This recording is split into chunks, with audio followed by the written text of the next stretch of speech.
¿Alguna vez has abierto el grifo de tu cocina, has llenado un vaso de agua cristalina y has pensado, qué refrescante, qué simple? Ese gesto instante de hidratación ilimitada, ese lujo de tener agua limpia a demanda, es una de las conquistas más invisibles y transformadoras de nuestra era moderna. Pero ¿y si te dijera que hubo un tiempo, no tan lejano, en el que cada gota de agua era una odisea de esfuerzo, riesgo y escasez? Un mundo donde beber, lavarse o cocinar no eran actos automáticos, sino batallas diarias contra la sed, la suciedad y la enfermedad. En los próximos minutos vamos a cerrar nuestros grifos y viajar a una época donde el agua se transportaba en cántaros desde fuentes lejanas y donde la ausencia de fontanería en casa moldeó por completo cómo la gente vivía, se relacionaba y sobrevivía. Y quédate hasta el final, porque te revelaré cómo la llegada del agua corriente no solo cambió nuestras rutinas diarias, sino que fue un catalizador esencial en la explosión de la salud pública y la igualdad social del siglo XX. Imagina esto. Eres el jefe de una familia en una ciudad europea a mediados del siglo XIX, como Madrid o París. Amanece, y tu primera prioridad no es preparar el desayuno, sino asegurar el agua para el día. No hay tuberías en tu hogar. El agua potable viene de fuentes públicas, pozos comunales o ríos cercanos, a menudo a varios kilómetros de distancia. El contexto era básico. El agua era un recurso natural, pero acceder a ella requería logística humana. El conflicto era brutal. Las fuentes públicas a menudo estaban contaminadas por residuos animales o humanos, y transportar el agua significaba cargar pesados cántaros o botijos de arcilla, que pesaban hasta 20 kilogramos cuando estaban llenos. Para una familia de 5, eso podía significar múltiples viajes al día, robando horas valiosas que podrían usarse para trabajar o descansar. Una lluvia fuerte convertía los caminos en lodazales, y en invierno el hielo hacía el trayecto peligroso y resbaladizo. La resolución venía de ingenios cotidianos y oficios especializados. En muchas ciudades surgieron los aguadores, hombres que cargaban agua en burros o carretas y la vendían puerta a puerta, gritando su llegada por las calles. Usaban botijos porosos que mantenían el agua fresca por evaporación, o barriles de madera sellados con resina. Pero incluso así, el agua no siempre era segura. A menudo se hervía en casa para matar impurezas, un proceso que consumía leña y tiempo. El mundo giraba en torno a esta danza diaria de acarreo, donde el agua no era un derecho, sino un bien preciado que dictaba el ritmo de la vida urbana. Aquí es donde la historia se pone fascinante. Lo que me parece increíble es cómo esta escasez de agua moldeaba algo tan personal como la higiene. Imagina ser una joven en Londres en 1850, preparándote para el día. Tu baño no es una ducha caliente, sino un ritual esporádico con un aguamanil en tu dormitorio, una jarra de cerámica y una palangana para lavarte la cara, las manos y quizás las axilas. El contexto era cultural. La limpieza se valoraba, pero el agua era demasiado valiosa para derrocharla en baños completos. El conflicto era evidente. Sin agua corriente, los baños corporales eran raros, quizás una vez a la semana o menos, usando agua calentada en fogones que dejaba la piel reseca y expuesta a infecciones. Los olores corporales eran inevitables. El sudor se acumulaba en ropas pesadas de lana o algodón que se lavaban infrecuently, y las calles mismas cedían a excrementos y basura, amplificando el problema. Enfermedades de la piel como eczemas o infecciones eran comunes, y socialmente un mal olor podía marcarte como de clase baja. La resolución era una mezcla de ingenio y lujo selectivo. Para oler bien, los adinerados usaban perfumes fuertes a base de almizcle o lavanda para enmascarar los aromas, o polvos absorbentes como talco. Las clases medias recurrían a lavados parciales con vinagre diluido o infusiones de hierbas, y las ropas se aireaban al sol en lugar de lavarse. En hogares humildes se reutilizaba el agua. La misma que se usaba para lavar verduras servía luego para fregar pisos.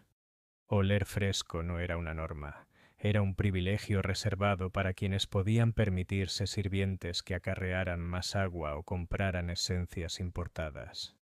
¿Te lo imaginas? Un simple baño era un evento, no una rutina. Pero el impacto iba más allá de lo personal. Afectaba la salud colectiva. Piensa en una comunidad en Nueva York en 1832, durante una epidemia de cólera. El agua para beber se obtenía de pozos urbanos, a menudo cerca de letrinas o establos. El contexto era urbano. Con el crecimiento de las ciudades, la demanda de agua explotaba, pero sin sistemas modernos, se dependía de fuentes locales. El conflicto era letal. El agua se contaminaba fácilmente con bacterias como el vibrión colérico, transmitido por heces humanas.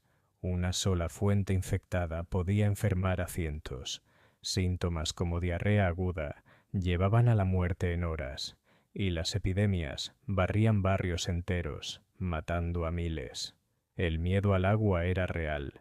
La gente evitaba beberla pura, prefiriendo té o cerveza, pero eso no siempre bastaba. La resolución dependía de conocimientos incipientes y medidas desesperadas. Algunos hervían el agua sistemáticamente o la filtraban a través de carbón activado en jarras caseras, una técnica antigua de los egipcios adaptada. En ciudades como Venecia se usaban cisternas colectoras de lluvia, pero en climas secos eso fallaba. Los médicos recomendaban agregar vinagre o limón para purificar, y las autoridades cerraban pozos sospechosos. Sin embargo, sin comprensión de los gérmenes, hasta que John Snow demostró la conexión en 1854, estas soluciones eran paliativos.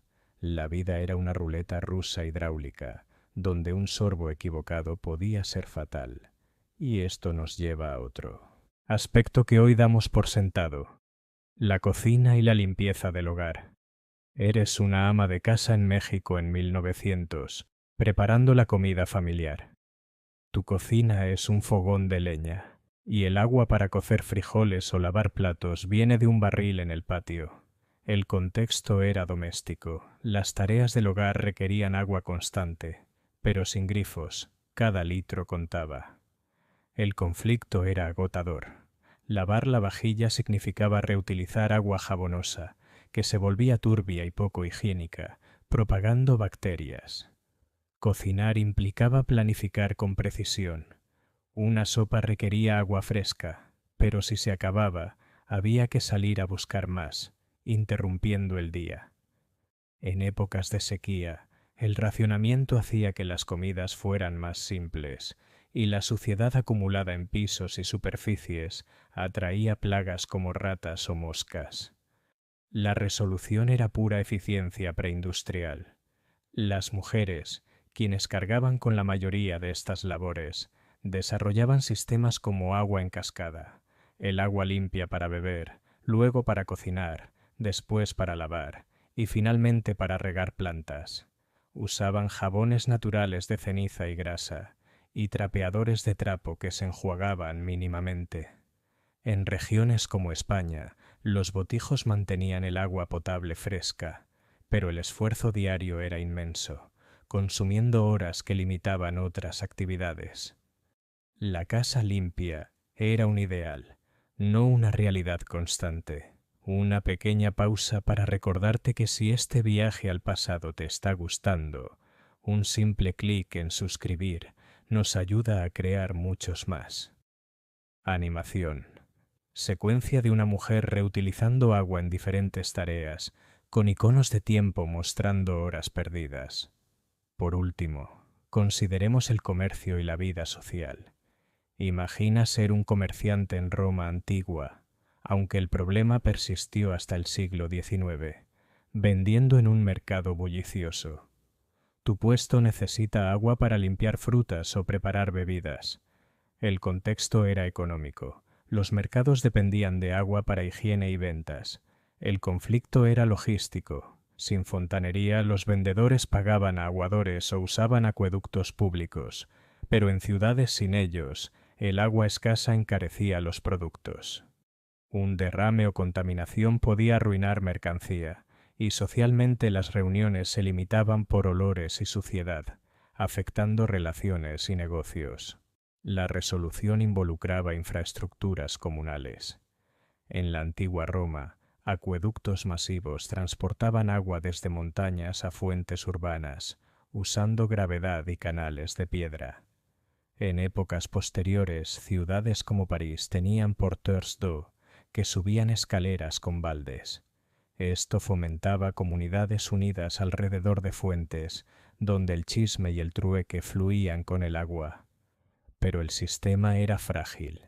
Una avería en un acueducto paralizaba todo. Ahora, uniendo estos hilos, vemos cómo la ausencia de agua en casa creaba un mundo de esfuerzo constante, donde la hidratación, la limpieza y la salud eran lujos frágiles. La llegada de la fontanería moderna, impulsada por inventos como las bombas de vapor en el siglo XIX y sistemas de tratamiento como la cloración a principios del XX, lo transformó todo. Permitieron acueductos subterráneos, grifos en cada hogar y alcantarillados que separaban agua limpia de residual. Esto no solo facilitó la vida diaria, sino que dio origen a ciudades más grandes, industrias alimentarias seguras y rutinas higiénicas que hoy parecen obvias. Si has llegado hasta aquí, es que tu curiosidad no tiene límites. Así que, como te prometí, aquí tienes el dato que lo cambia todo. Antes del agua corriente, las epidemias como el cólera mataban a millones anualmente, y la esperanza de vida apenas superaba los 40 años en muchas regiones. Su llegada, junto a la comprensión de los gérmenes por figuras como Louis Pasteur, redujo las muertes por enfermedades hídricas en un 90% en ciudades como Londres, entre 1850 y 1900. Pero más allá, liberó a las mujeres de horas diarias de acarreo y hervido, permitiéndoles educación y trabajo, y fue un pilar en movimientos de igualdad. No fue solo tuberías, fue un puente a la modernidad sanitaria y social. Así que la próxima vez que gires el grifo para lavarte las manos o llenar la bañera, tómate un segundo para apreciar esa cascada invisible. No es solo agua, es el fruto de siglos de lucha contra la escasez, un guardián silencioso de nuestra salud y un recordatorio de cómo un flujo constante puede cambiar el curso de la historia. Suscríbete si te gustó el video y no quieres perderte la próxima aventura.